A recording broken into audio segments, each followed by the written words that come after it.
To keep your Cochlear Nucleus 7 sound processor free from moisture, make sure that you store it in your dry aid kit every night.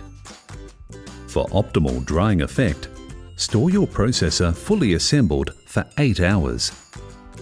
You should replace the moisture-absorbing dry brick in your dry aid kit every 2 months. It is important to keep accessories clean. Blow on connectors to remove any dust, and clean accessories with a soft, dry cloth.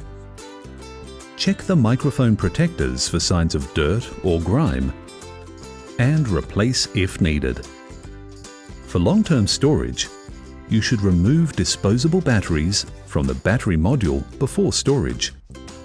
If you are using a rechargeable battery module, remove it and store fully charged.